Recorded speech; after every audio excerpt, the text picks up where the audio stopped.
በስመ አብ ወወልድ ወመንፈስ ቅዱስ አሐዱ አምላክ አሜን።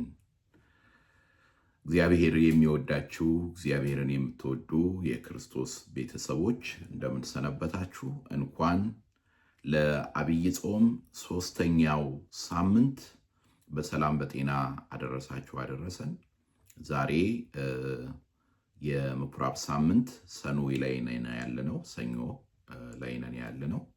እግዚአብሔር አምላክ ለዚህ ዕለት ለዚህ ሰዓት ስላደረሰን ክብርና ምስጋና ለስሙ ይሁን።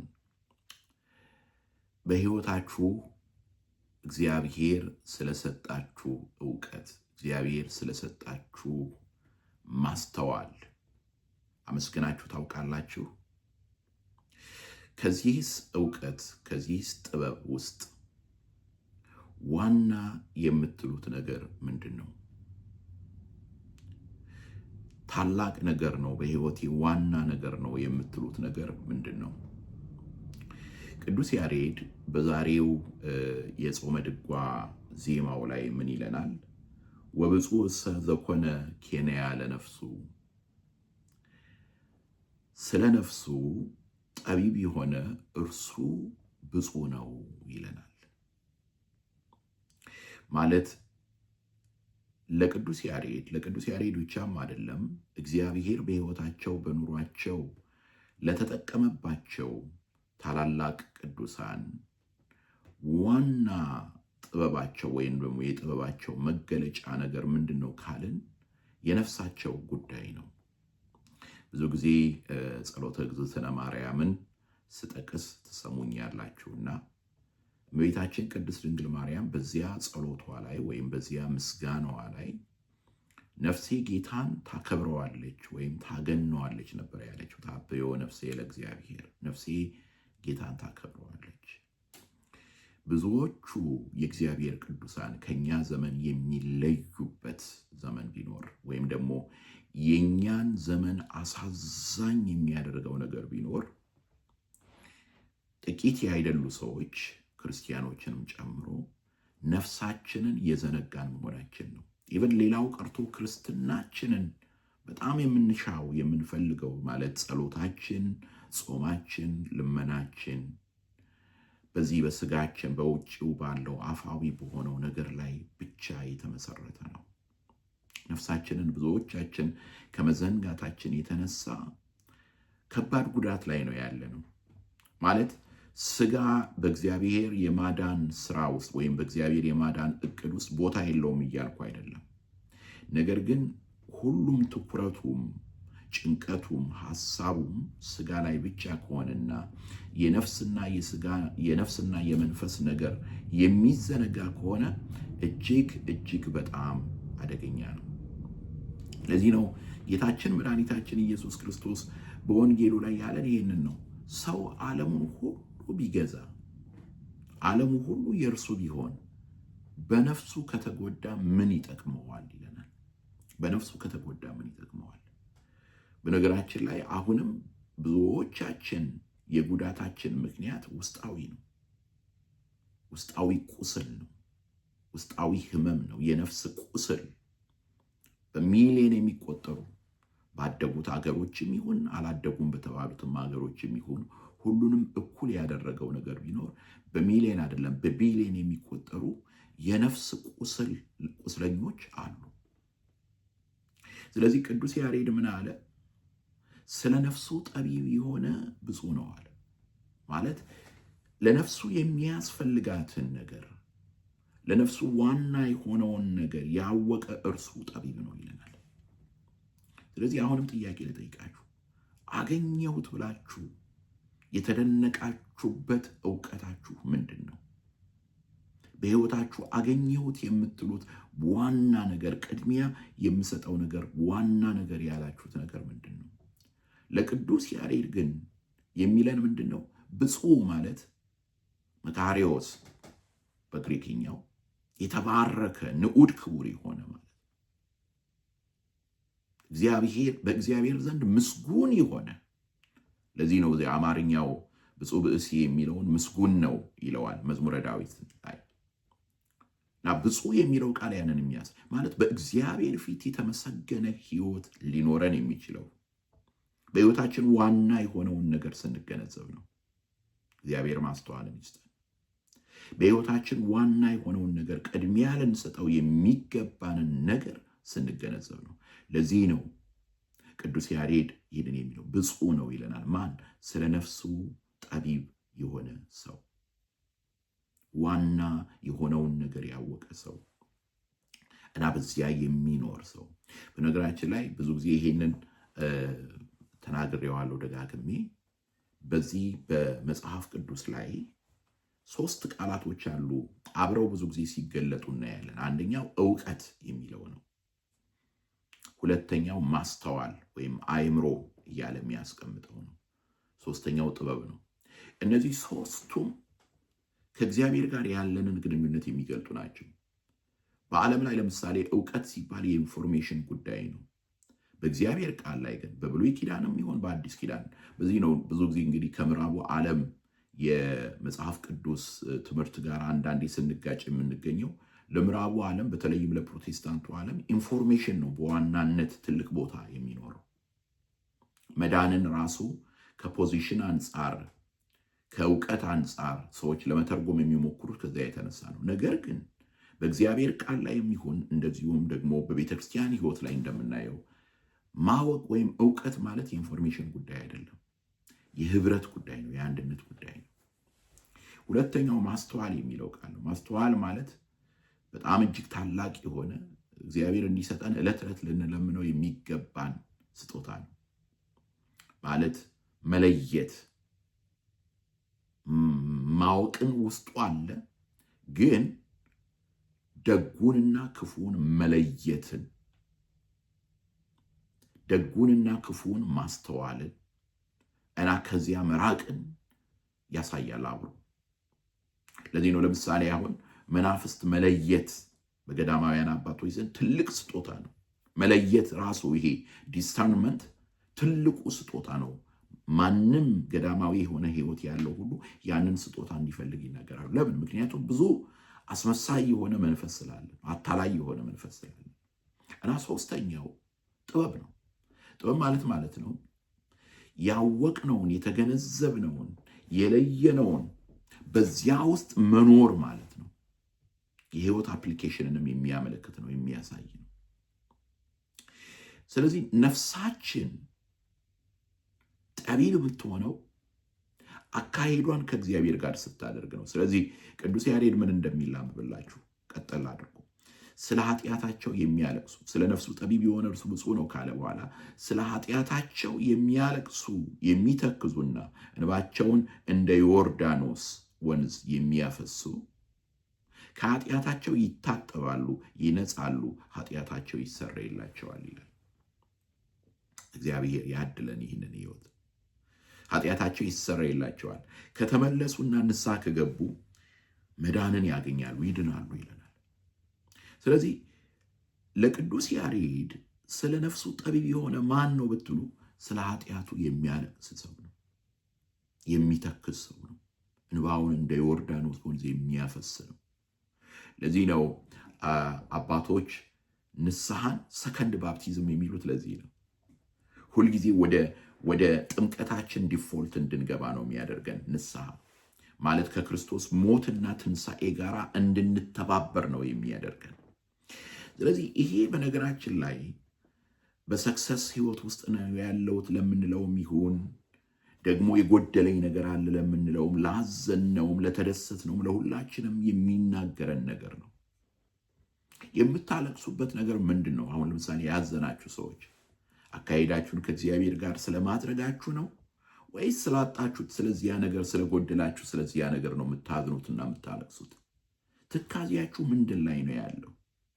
ትካዜያችን እግዚአብሔር ላይ በሚሆንበት ጊዜ የዛን ጊዜ መሐሪና ቅዱስ የሆነውን አምላክ አፍቃሪ የሆነውን አምላክ እርሱን ስላሳዘንበት ነገር እርሱን ስለራቅንበት ነገር ስለዚያ መተከዝ እንጀምራለን። ስለ ኃጢአታችን ማልቀስ እንጀምራለን። ስለ በደላችን ማልቀስ እንጀምራለን። በኦርቶዶክሳዊ መንፈሳዊ ሕይወት ውስጥ እንባ ታላቅ ጸጋ ነው። ግን ይሄ ከዚህ ዓለም ምሬት የተነሳ ከዚህ ዓለም ትካዜ የተነሳ ይሄ ጎደለብኝ ያ ጎደለብኝ ከማለት የተነሳ በየቀኑ የሚፈሰው እንባ ወደ ዲፕሬሽን ነው የሚወስደን። ነገር ግን የእግዚአብሔርን ፍቅር ከመጓጓትና ከመናፈቅ የተነሳ የሚመጣው እንባ ግን ልክ አሁን ልበ አምላክ ዳዊት እንዳለው አምላክ የት አለ ሲሉኝ እንባዬ ሌትና ቀን ወረደ እያለ እንደሚናገረው ማለት ነው። በቃ እግዚአብሔርን ከመናፈቅ የእግዚአብሔርን ክብር በሕይወታችን በኑሯችን ከመናፈቅ የተነሳ የሚመጣ ከሆነ ግን የእግዚአብሔር ጸጋ ይሆንልናል። የደረቀውን ሕይወታችንን ያለመልመዋል። በውስጣችን የመንፈስ ፍሬዎች እንዲገለጡ ያደርጋል። በእግዚአብሔር ፊት የምናነባው እንባ እንደገና ደግመዋለሁ፣ በእግዚአብሔር ፊት የምናነባው እንባ የዛን ጊዜ መንፈሳዊ ፍሬዎች ሰላም፣ ደስታ፣ ፍቅር፣ የዋህነት፣ ቅንነት፣ እምነት፣ በጎነት እነዚህ ሁሉ እንዲፈልቁ ያደርግልናል። ስለዚህ ምን አለ? ስለ ነፍሱ ጠቢብ የሆነ እርሱ ብፁዕ ነው። ከዛ በሌላው ክፍል ላይ እዚሁ በዛሬው ዕለት በሚዜመው ዜማ ላይ ቅዱስ ያሬድ መቼም ቅዱስ ያሬድ ፖኤቲክ የሆነ አገላለጥ አለው። በጣም ባለቅኔም ነው፣ የጥበብ ሰው ነው። ያው ዜማና ቅኔ ብዙ ጊዜ አብረው ይሄዳሉና ከዛ በቀኙ የተሰቀለውን ወንበዴ ፈያታዊ ዘየማንን ይጠይቀዋል። ፈያታዊ ዘየማን መኑ መሐረከ ወመኑ ነገረከ ታይምር ዘንተ፣ አንተ በቀኙ የተሰቀልከው ወንበዴ ማን አስተማረህ? ይህን ታስተውል ዘንድ ማን ነገረህ? ይለዋል። ማለት ይህንን ታላቅ የሆነውን የነፍስ ጥበብ አስተውሉ። ማን ነው ከእናንተ መካከል ከፍ ብሎ በችንካር ተቸንክሮ ያለ ማን ነው? በዚህ ሰዓት ማንም የለም። እና ወደ ቀራንዮ ልውሰዳቸው። ፈያታዊ ዘየማን በዚያ በመከራው ሰዓት ከባድ ሕመም ላይ ነው ያለው። ማለት የመስቀል ሞት ማለት አሁን ይሄ መስቀልን በእጃችን ስንይዘው ወይም ደግሞ አንገታችን ላይ ስናደርገው እንደሚያምረው አይደለም። የመጨረሻ አሰቃቂ የሆነ ሞት ነው። ቀስ እያለ የሚገድል እያሰቃየ የሚገድል ነው የመስቀል ሞት። እና በዚያ ሰዓት ያ ሕመም ያ ስቃይ እያለበት እያለ የመረጠውን መንገድ ነው የምናየው። የነፍስ ጥበብ ይሉሃል። ይሄ ነው የነፍስ ጥበብ ማለት ይሄ ነው።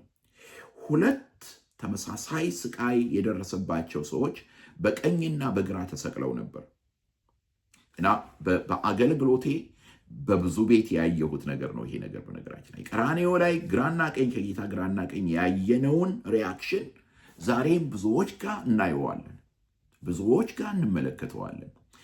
አንድ አይነት መከራ ሁለት የተለያየ ቤት ውስጥ ይገባል። ያ መከራ የአንደኛውን ቤት ይበትነዋል፣ ሌላኛውን ቤት ግን ወደ እግዚአብሔር ያቀርባል፣ ወደ ሥጋው ደሙ እንዲቀርቡ ያደርጋል። ባልና ሚስት ከሆኑ የበለጠ ይፋቀራሉ፣ የበለጠ አንዳቸውን ይሸከማሉ። አይገርማችሁም? አንድ አይነት መከራ ነው። አንደኛውን ቤት ይበትነዋል፣ ሌላኛውን ቤት ያ መከራ የበለጠ ያጠነክረዋል። ለምን? ምክንያቱም ሰሞኑን አንድ ስፍራ ላይ የተናገርኩት ነው። ይሄንን እንደገና እዚህ እናገረዋለሁ። በመከራችን ጊዜ የኔና የእናንተን ሕይወት የሚወስነው መከራችን አይደለም፣ ስለ መከራችን ያለን ምላሽ። እና በቀኝ ያለው ወንበዴ ምንድን ያደረገው? በግራ ያለው ወንበዴ ምንድን ያደረገው? በግራ ያለው ወንበዴ መሳደብ ጀመረ። ከታች ከእግረ መስቀሉ ስር ሆነው ይሳደቡ ያፌዙ ከነበሩት ጋር መተባበር ጀመረና ራስህን አድን እኛንም አድን እያለ መሳደብ ጀመረ። መከራው የበለጠ እንዲሳደብ ነበር ያደረገው። የሚያስፈራኝ እዚህ ራዕየ ዮሐንስ ላይ ያለ ቃል አለ። ይሄ የበረዶ ድንጋይ የወረደ ሲመታቸው የሰማይ አምላክን እግዚአብሔርን ይሳደቡ ነበር ይላል። የሰማይ አምላክ እግዚአብሔርን የበለጠ ይሳደቡ ነበር፣ የበለጠ ክፉ ነገር ይናገሩ ነበር። በእግዚአብሔር መቅሰፍት እየወረደባቸው እኮ ነው። ስለዚህ ምሬተኞች ይሆናሉ፣ ብስጮች ይሆናሉ፣ ከእግዚአብሔር ቤት ይርቃሉ። ትልቁን ትንሹን የሚናከሱ ይሆናሉ። በዚያ በግራ እንደተሰቀለው ወንበዴ በቀኝ የተሰቀለው ምን ነበር ያለው? በግራ ያለውን የበለጠ ራሱን ነበር የተመለከተው። ሰልፍ አዌርነስ ነበረው። በቃ መለስ ብሎ ህይወቱን የሚያይበት ጊዜ ሰጠው መከራው። ስለዚህ ምን አለ እንዴ? እኛ እኮ በክፋታችን ነው ይሄንን እየተቀበልን ያለ ነው። ይህ ሰው ግን ምንም ነገር አላደረገም አለው። ወዲያው አይኑን እግዚአብሔር አበራለት፣ አይኑን ገለጠለት። ስለዚህ ቅዱስ ያሬድ በጣም ቅንያዊ በሆነ መንገድ ምን አለ? ነቢያትን አልመረመርኩም፣ ሐዋርያትን አልተከተልኩም፣ ነገር ግን ፀሐይ አመለከተችን፣ ሳየው አመንኩት። ፀሐይ ጠቀሰችኝ ነው፣ እንዲሁ ቀጸበተኒ ነው የሚለው ግዕዝ። ፀሐይ ጠቀሰችኝ፣ አመለከተችኝ፣ ሳየው አመንኩት። የመስቀሉ ኃይል መድኃኒት ሆነ ማለት ነው። በዚያን ሰዓት አይኔን እግዚአብሔር ገለጠልኝ፣ በዙሪያ የሚከናወነውን እንዳያደረገኝ፣ ምህረቱን፣ ቸርነቱን፣ የይቅርታ አባት መሆኑን እንዳያደረገኝ እና ታላቁን ጸሎት ዛሬ ቤተክርስቲያን በእያንዳንዱ የቅዳሴዋ ሰዓት የምትጸልየውን ጸሎት ጸለየ። ተዘከረኒ እግዚኦ በውስተ መንግሥትከ፣ አቤቱ በመንግስት በመጣ ጊዜ አስበኛለሁ። ለነፍሱ ጠቢብ ሆነ። ስለዚህ ዛሬ በመከራ ውስጥ ያላችሁ፣ ዛሬ በህመም ውስጥ ያላችሁ ሁለት ምርጫ ነው ያላችሁ። በግራ የተሰቀለው ወንበዴ ምርጫ አላችሁ። በምሬት ውስጥ ሆኖ ዙሪያዎችን ያሉትን የሚረዱንን ወንድሞቻችንን እህቶቻችንን በቃ ማበሻቀጥ፣ መሳደብ፣ ማማረር፣ እግዚአብሔርንም ሰውንም መርገም፣ ወይም ደግሞ ተዘከረኒ እግዚኦ በውስተ መንግሥትከ። የዛን ጊዜ ጌታ ምን እንደሚላችሁ ልንገራችሁ። ዛሬውኑ በገነት ከኔ ጋር ትሆናለህ። መከራችንን፣ የመከራ ክፍላችንን እርሱ ገነት ያደርገዋል። በእሳት ውስጥ መንገድ ያለው አምላክ፣ በውሃ ውስጥ መንገድ ያለው አምላክ እሱ ገነት ያደርገዋል። ስለ ነፍሱ ጠቢብ የሆነ እርሱ ብፁዕ ነው። ወብፁዕሰ ዘኮነ ኬንያ ለነፍሱ፣ ጠቢብ የሆነ ስለ ነፍሱ ብፁዕ ነው። ያስተማረን የመከረን የአባቶቻችን አምላክ ስሙ ከዘላለም እስከ ዘላለም ይክበር ይመስገን። ስለዚህ ዛሬ ጥያቄ ጠይቃችኋለሁ። አሁንም በኮሜንት መስጫው ላይ፣ በነገራችን ላይ በጣም ብዙዎቻችሁ እየተሳተፋችሁ ነው። በኮሜንት መስጫው ላይ እንድትጽፉልኝ የምፈልገው ነገር አለ። እግዚአብሔር አምላክ በመከራችሁ ውስጥ ያስተማራችሁ አንድ ነገር ምንድን ነው? ምንድን ነው እግዚአብሔር ያስተማራችሁ ነገር? ማለት መከራችሁ እንድትናገሩ፣ ችግራችሁ እንድትናገሩ አይደለም። ግን በዚያ በመከራችሁ ውስጥ እግዚአብሔር ያስተማራችሁ ነገር፣ በመከራችሁ ውስጥ ያያችሁት የእግዚአብሔር ስራ፣ እግዚአብሔር ለእናንተ ያደረገው፣ እግዚአብሔር ለእናንተ ያሳያችሁ ነገር ምንድን ነው? እስኪ ይህንን ጻፉልኝ። በእውነት እግዚአብሔርን እንደገና በመከራችን ውስጥ እንድናየውና ተዘከረኒ እግዚኦ በውስተ መንግሥትከ እንድንለው እግዚአብሔር ይርዳን። ከምሬት፣ ከብስጭት፣ ከእግዚአብሔር ከመራቅ ህይወት እግዚአብሔር ይጠብቀን። አሜን።